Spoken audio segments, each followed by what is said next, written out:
जिस क्षेत्र के नाम से मीरा जैसी संत का नाम जुड़ा हो,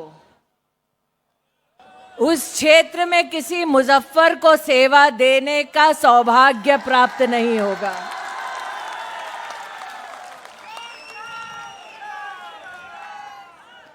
जिस क्षेत्र में हर गली, हर घर, हर मोहल्ले से जय घोष हो प्रभु राम का, उस गली, उस मोहल्ले में मुजफ्फर का तेज कभी दिखाई नहीं देगा। आज माहौल कुछ ऐसा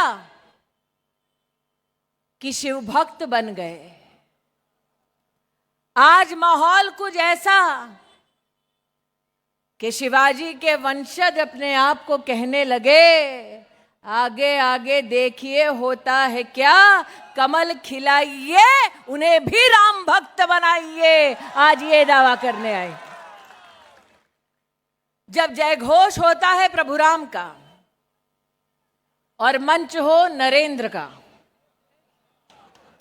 तो मेहता हो या मोदी, लेकिन संकल्प मात्र एक कि जननी जन्मभूमि सुरक्षित हो, जननी जन्मभूमि की सेवा कुछ ऐसा करें कि उसे हम स्वर्ग से महान बनाएं, और इच्छा ये कि मात्र भूमि को नहीं, पर इस भूमि पर वास करने वाली हर बहन, हर बेटी, हर मां भी सम्मान के साथ जिए, वही राम राज्य है।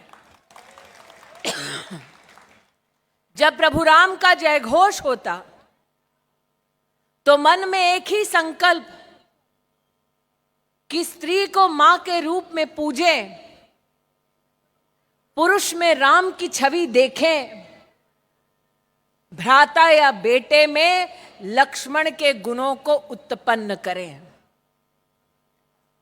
और ऐसे वायुमंडल में हवाएं कभी मुजफ्फर को सलाम नहीं करती। इसलिए आज इस मंच पर यहां उपस्थित एक एक भारतीय की ओर से मैं नरेंद्र जी को,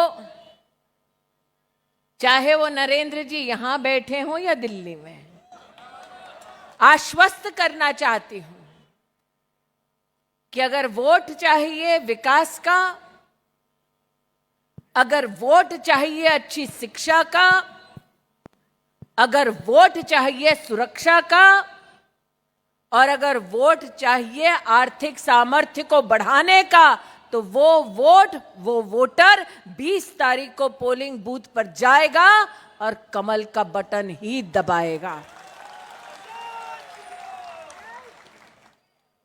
ये नरेंद्र मेहता जी की उदारता है कि जीत का श्रेय मुझे और हार का दुख अपने तक सीमित रखते हैं। ये मेरा सौभाग्य कि नरेंद्र मेहता जी ने ये कहा कि आज बिगुल बजाने के लिए मुझे लाया गया है। बहनें बिगुल नहीं बजाती।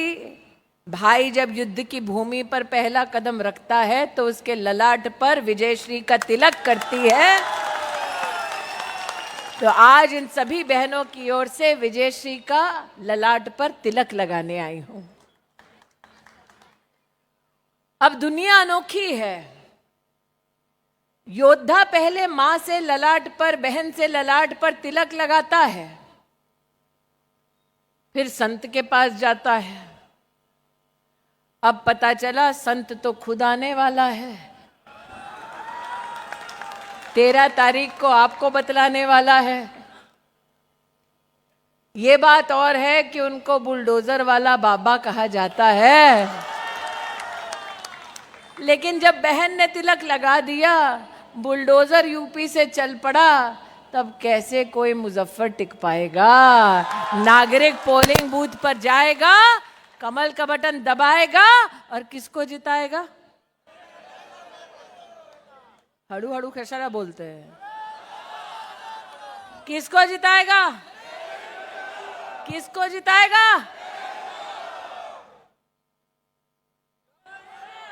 किसको जिताएगा? तारीख क्या? चिन्ह क्या? कैंडिडेट कौन? ये आवाज उस तक पहुंची होगी?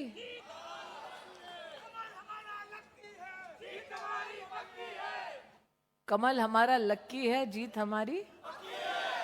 अब ये कमल लक्की कैसे हुआ बताओ? ये कमल लक्की तब हुआ जब मां लक्ष्मी इस पर विद्यमान हुई। और वो लक्ष्मी कौन? वो सुमंगला कौन? जो मां भारती के रूप में हर दिल में बसी है। मुझे इस बात का गौरव है कि आज जब मैं मंच पर आई तो नरेंद्र भाई ने इस बात का उल्लेख किया कि ये सड़क का काम भी भारतीय जनता पार्टी के सहयोग से कर कमलों से हुआ। एक ये सड़क नहीं, मैं आ रही हूं बोरीवली से वसई, वसई से यहां, और वसई से लेकर आपके सभा में मंच पर आने के लिए वाहन का नहीं, ट्रेन का इस्तेमाल किया, लोकल का इस्तेमाल किया। मैंने कहा हम भी ढानू वाले हैं, 25 साल फ्लाइंग रानी में बिता दिए, हम भी देखें अभी लोकल कैसे दिखती है। तो मेरे साथ म्हात्रे जी थे, उन्होंने कहा आता ताई एस्केलेटर आहे आणि लोकल मध्ये एसी पण आहे।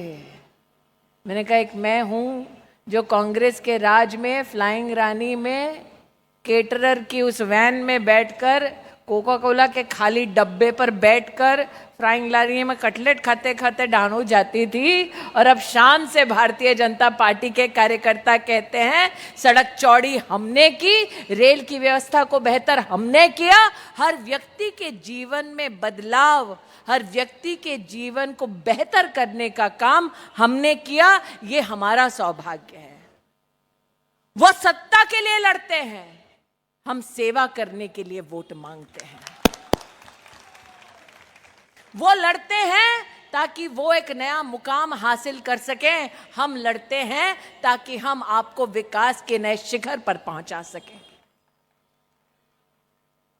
वैसे मुझे आश्चर्य नहीं नरेंद्र भाई कि कांग्रेस ने मुजफ्फर साहब को टिकट दिया है, क्योंकि जितने लोग राष्ट्र के उत्थान में विश्वास रखते हैं, विकास में विश्वास रखते हैं, वो कभी कांग्रेस का टिकट मांग ही नहीं सकते, क्योंकि हिंदू हो, हिंदुत्व हो या हिंदुस्तान हो, जिनकी इन तीनों में आस्था है वो कांग्रेस का दामन कभी नहीं थाम सकते।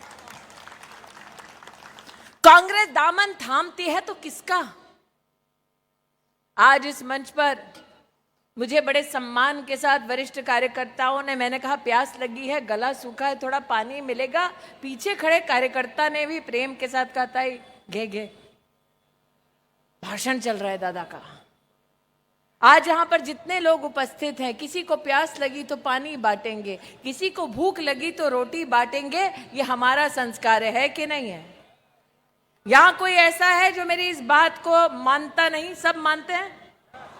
आप नरेंद्र भाई आश्चर्यचकित होंगे कि आज हिमाचल प्रदेश जहां कांग्रेस का राज है, वहां एक अनोखा ऑपरेशन हुआ है।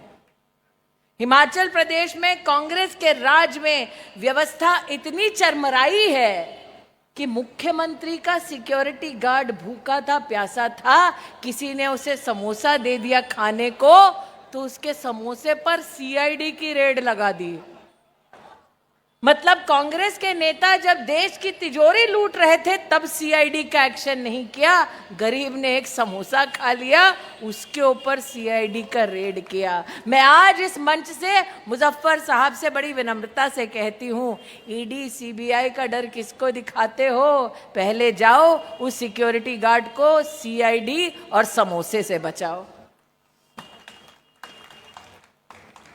आज इस मंच पर जब मैंने नरेंद्र भाई के मुख से सुना कि वो शिव भक्त हो गए हैं, मंदिर मंदिर जा रहे हैं, तो मुझे आश्चर्य नहीं हुआ, क्योंकि कुछ ही दिन पहले मुझसे किसी ने कहा कि कांग्रेस के पूर्व राष्ट्रीय अध्यक्ष जिनको हराने का आपकी बहन को सौभाग्य प्राप्त हुआ था, वो महाराष्ट्र के इस चुनाव में जब आए तो इस बार चुपचाप वीर सावरकर जी का गीत दांत पसीजते हुए सुन पाए।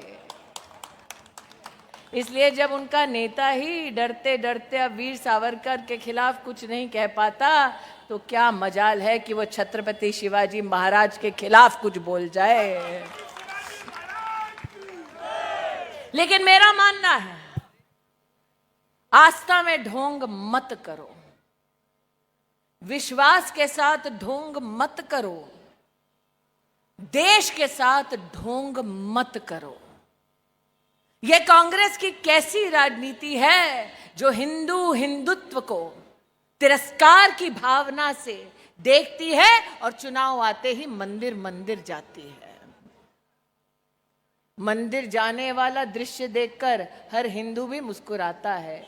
धोती पहनी नहीं जाती, सर पर दुपट्टा रखा नहीं जाता, जैसे ही कैमरा आता है आंख बंद हो जाती है, पता चलता है ढोंग है। और जैसे ही जम्मू कश्मीर में चुनाव होता है तो यही लोग वो भगवा वस्त्र छोड़कर राष्ट्र को तोड़ने की, संविधान को मोड़ने की बात करते हैं। मैं आज यहां जितने हिंदुस्तानी आए हैं उनसे आग्रह करना चाहती हूं, एक एक वोट की ताकत को पहचानिए। एक वोट इधर से उधर हुआ तो क्या हश्र होगा हमारा, यह आपको बतलाना चाहती हूं। एक वोट इधर से उधर हुआ, जम्मू कश्मीर में कांग्रेस की इंडिया अलायंस की सरकार आई और उन्होंने अपनी विधानसभा में प्रस्ताव पारित कर दिया कि वो धारा 370 को पुनः स्थापित करेंगे। ये वो धारा 370 है जब जम्मू कश्मीर में लगी थी तो आदिवासियों का अधिकार छीना गया, दलितों का अधिकार छीना गया, बेटियों का ब्याह करके उनके परिवार की संपत्ति से उनका अधिकार छीना गया, बच्चों का बलात्कार हुआ तो बलात्कारियों को छोड़ा गया, क्योंकि धारा 370 जम्मू कश्मीर में लगी थी। इसलिए आज इस मंच से नरेंद्र मेहता के समर्थकों को, वोटर्स को मैं अपील करने आई हूं, एक वोट इधर से उधर ना हो, क्योंकि इनके पास जब सत्ता आती है क्षण भर के लिए भी तो वो संविधान रोंद देते हैं, अधिकारों का हनन करते हैं और हमारे संविधान को तहस नहस करने की कोई कसर नहीं छोड़ते। मैंने मुजफ्फर साहब के कई किस्से सुने इस मंच पे, मैं स्तब्ध हूं कि कब करवट बदलते हैं ये गिरगिट को भी नहीं पता चलता।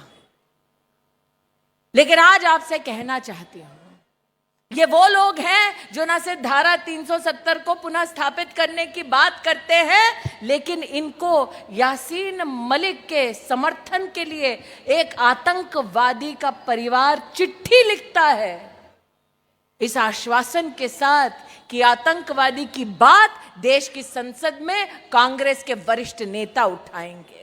मैं मुजफ्फर हुसैन से कहना चाहती हूं, अगली बार अपने आकाओं से मिलो तो पूछो उनसे ऐसा क्या रिश्ता है उन आतंकवादियों के साथ जिन्होंने जम्मू कश्मीर की वादियों को हिंदुस्तान की आवाम और हिंदुस्तान के सैनिकों के खून से सन दिया और आप उनके साथी बनते हो। इसलिए कहती हूं, जिस जगह के नाम से मीरा जैसी संत का नाम जुड़ा हो वहां कोई मुजफ्फर चुनकर आ नहीं सकता।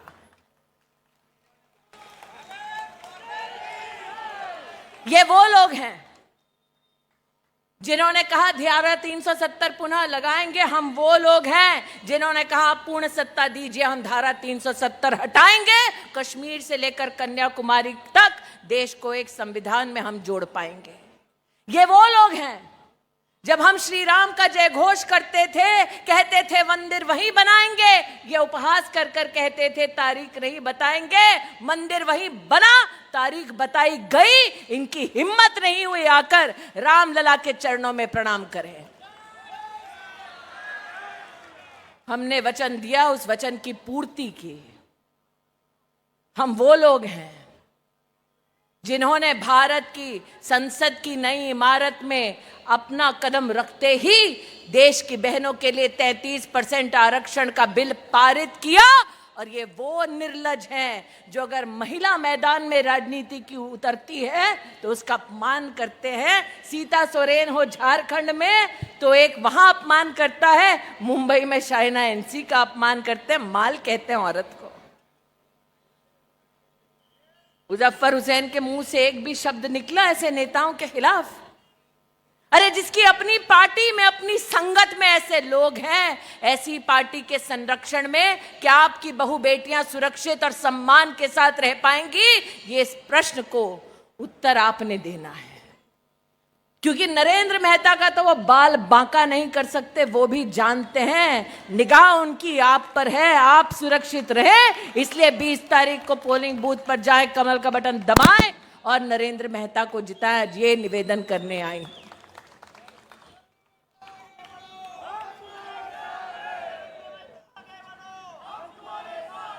सुना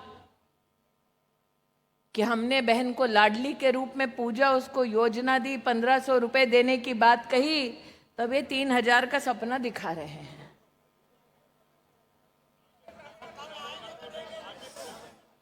यहां दादा कह रहे हैं सत्ता में आएंगे तो देंगे, वहां कह रहे हैं खटाखट खटाखट फटाफट फटाफट। एक बात बताती हूं, ये खटाखट खटाखट का सपना उन्होंने राजस्थान में दिखाया था, नौजवानों से कहा था बेरोजगार नौजवान को भत्ता देंगे।